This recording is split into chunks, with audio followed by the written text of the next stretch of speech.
मंत्रालयात शेकडो कर्मचाऱ्यांना दूषित पाणी पुरवठ्याचा मोठा फटका बसलाय। बुधवारपासून अनेक कर्मचाऱ्यांना जुलाब आणि तीव्र अशक्तपणाचा त्रास सुरू झालाय। तर ऐन कामकाजाच्या वेळेत अधिकारी आणि कर्मचारी आजारी पडलेत। त्यामुळे मंत्रालयातील दवाखान्यात उपचारासाठी रांगा लागल्यात। या निष्काळजीपणाला जबाबदार कोण असा प्रश्न उपस्थित होतोय।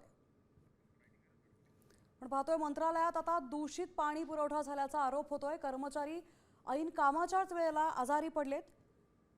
तर मंत्रालयाच्या दवाखान्यात आता दूषित पाण्यामुळे झालेल्या त्रासाने इथे त्रस्त सगळे कर्मचारी रांगा लावून उभे आहेत। उपचारासाठी मंत्रालयाच्या दवाखान्यात आता रांगा लागलेल्या आहेत। मंत्रालयात दूषित पाणी पुरवल्याचा आरोप कर्मचाऱ्यांकडून केला जातोय। अनेक कर्मचाऱ्यांना जुलाब आणि अशक्तपणाचा फटका बसलेला आहे।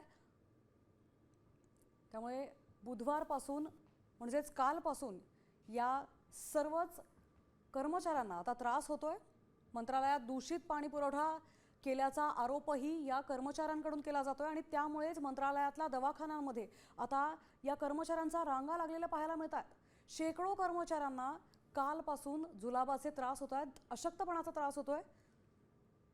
तर आता हे सगळे कर्मचारी उपचारासाठी ऐन कामकाजाच्याच वेळेला मंत्रालयाच्या दवाखान्यात दाखल झालेले आहेत। उपचारासाठी मंत्रालयाच्या दवाखान्यात आता रांगा लागलेल्या पाहायला मिळतात। ऐन कामकाजाच्या वेळेला आता अधिकारी आणि कर्मचारी आजारी पडलेले आहेत। आपल्यासोबत आपले प्रतिनिधी भरत मोहोळकर आहेत। भरत, नेमकी काय परिस्थिती आहे तिथली? मंत्रालयात दूषित पाणी पुरवठा केला गेला। नक्की श्रद्धा, आपण जर पाहिलं तर मंत्रालयामध्ये ऐन अधिवेशनाच्या काळामध्ये शेकडो कर्मचारी जे आहेत त्यांना सध्या लूज मोशनचा त्रास होतोय, अशक्तपणा आल्याच्या वेगवेगळ्या घटना घडल्यात आणि या सगळ्याला कारणीभूत ठरलंय ते महाराष्ट्राचं पॉवर सेंटर असलेल्या मंत्रालयामध्ये जे दूषित पाणी पुरवठा करण्यात आलाय त्यामुळे सगळ्या कर्मचाऱ्यांना हा सगळा त्रास होत असल्याचं समोर आले।